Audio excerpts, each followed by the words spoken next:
పూర్వం మతంగి మహర్షి అనే ఒక ఋషి ఉండేవాళ్ళు. ఆ మాతంగి మహర్షికి కుమారుడే మతంగ మహర్షి. మతంగ మహర్షికి ఒక స్నేహితులు ఉండేవాళ్ళు. ఆయనే హిమవంతుడు. హిమవంతుడు గురించి మనకి తెలియందేముంది? ఆయన తపస్సు చేత పార్వతీదేవిని కుమార్తెగా పొందారు. పార్వతీదేవి చెప్తారు, నేను నీకు కుమార్తెగా వస్తాను అని మాట ఇస్తారు.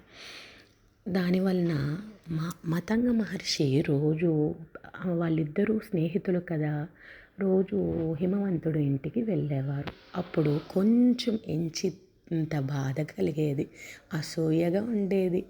ఎందువలన అంటే నాకు కూడా ఇలాంటి కుమార్తె ఉంటే బాగుండు, అమ్మవారినే నేను కుమార్తెగా నాకు కుమార్తె ఉండే బాగుండు అని అనుకుంటారు.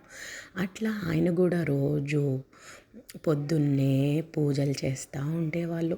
ఆయన కూడా తపస్సు చేత అమ్మవారిని ప్రార్థిస్తారు. అప్పుడు అమ్మవారు చెప్తారు, నేను మాతంగిగా వస్తాను అని.